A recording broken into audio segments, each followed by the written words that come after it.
For a crucial Game 6 tonight, the chippiness in this series has picked up as Golden State looks to close out Houston. All right, Jay, who'll be the biggest factor in the Warriors closing out the Rockets tonight?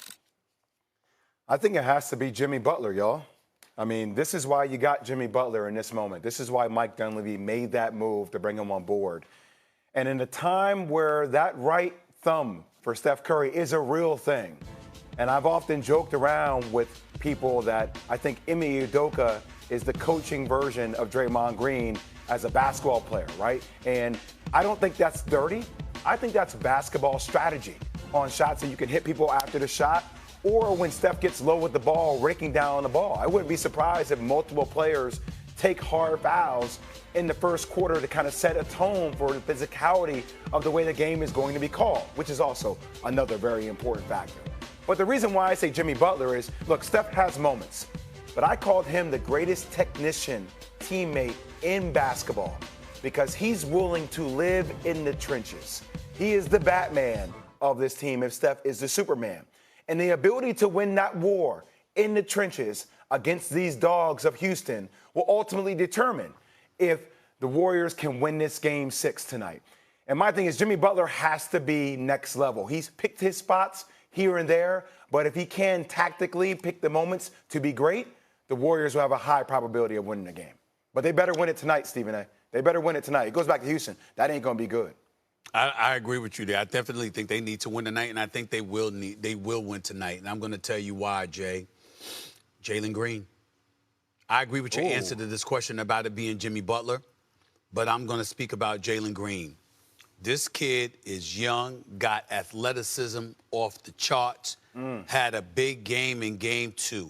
It struck me, it didn't escape me that the one game where he exploded, where he's dropped 38 points, was the game Jimmy Butler got hurt early and was out the rest of the game. Other than that, Jalen Green in the other 4 games has scored 7, 9, 8, and 11 points. A total of 35 points on 31% shooting. That is unacceptable. Jalen Green, that is unacceptable. So we can see Dylan Brooks. Fred VanVleet has been great. You know Thompson is going to show up, particularly on the defensive side of the ball. You know Ime Udoka is going to have them boys ready. He has played in. If he's there tonight, I think he's going to be a big factor, the biggest factor, because I think Steph is going to do what Steph does. But I think Jimmy's going to have to help out, making sure he's effective when it really counts. I will say, I am starting to find myself rooting for Dylan Brooks. He broke up a fight the other night. Yes, he did. I'm like, what the hell is going on? Like this man Dylan. is locked in right now. He's locked in. He's locked in. He's showing his veteran leadership, his toughness. He doesn't back down from anybody or whatever. He has a role to play in Ime Udoka's system. If Jalen Green is doing what he's supposed to do, Houston might be up 3-2 in this series instead of down 3-2.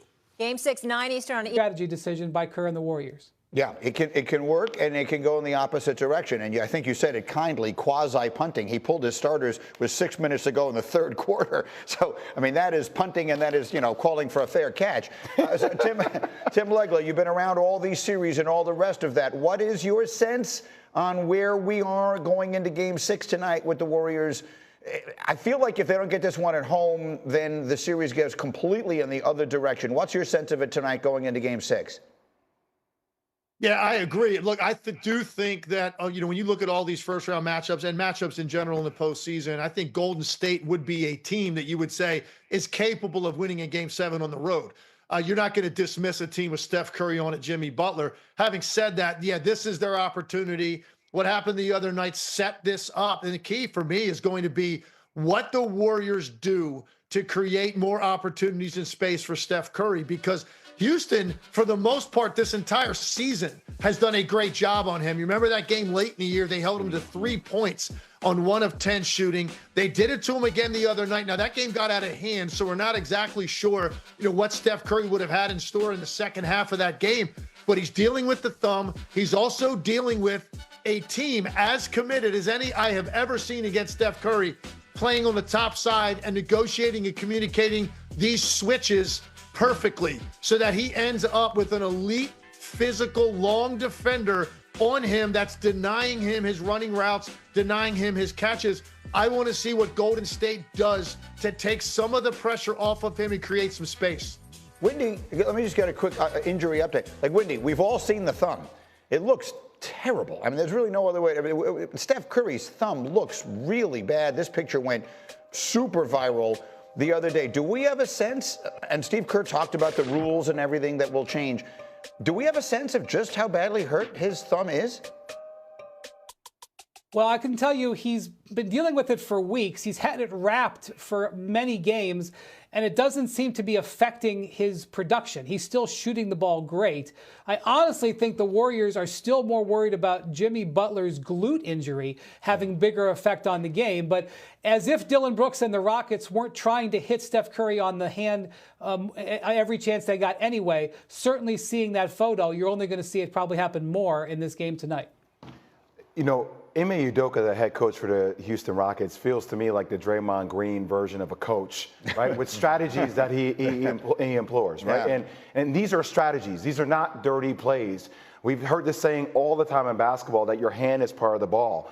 And Legs make mention of them top blocking, them getting on the high side.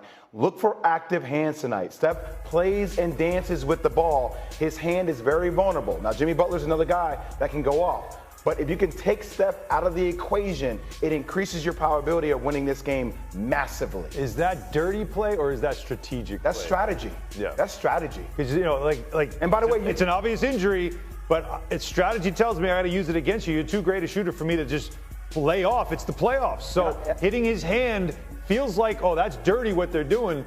But and Steve Kerr talked about this the other day, and I hear him saying at some point this has to be illegal, but like, you can't call for that to be illegal. Or what do you mean, like if a guy's injured, you can't? No. The rule that he's talking about, what you're talking about, there is a rule in the NBA now that once the shooter releases the shot, his hand is fair game. Yeah. It's not called a foul. And so what Steve said the other day is that he said all 30 coaches would want that rule out of the game because guys are whacking away. Tim Legler, you would know better than anybody. The second you release the ball, suddenly your hand is fair game. Boom, these guys are coming in, they're chopping away at it, and that's where they can hit Steph, and they know they're not going to get called for a foul. Give me a quick final moment on that. Yeah, it's kind of ironic in that we talk all the time about it not being as physical in the NBA anymore. But actually, that's one rule and one thing I didn't have to deal with as a shooter. They protected my follow-through in my hand at all times, all the way through the shot. Now, it is a lot different with what you're allowed to get away with after the release. And I think, look, Houston understands you've got to be obviously aggressive with your closeouts on Steph Curry, but I do think there is probably talk amongst that team. You've got to stay with your contest all the way through on Steph Curry well after he's released the ball because they're not going to really call it if the ball's out of your hand. And Steph Curry now dealing with any sort of contact in that moment on that thumb is going to aggravate that over and over. He's not going to feel right until he gets a full off season of rest. Now, look, I mean, going after a player's injury is called sports. It's been going on as long as these games have been contested. You'll see the action tonight. Steph and Jimmy and the Warriors looking to close it out in Game 6. This is a fascinating scenario. Coverage tips with NBA Countdown tonight at 8 o'clock Eastern Time. Coming up, oh, he said it. JJ goes there on the Laker, Luka letting them down. The question is, will Doncic do anything about it? Plus more on the Brunson burner. Do Jalen and the Knicks have enough to beat the Celtics? It's an interesting question. We'll try to get to the bottom of it. I'm selling it, Jay. I'm selling. Kênh YouTube của mình nhé. Video ngày hôm nay mình sẽ tiếp tục đi tô màu cho các bạn cùng xem. Và để tô màu được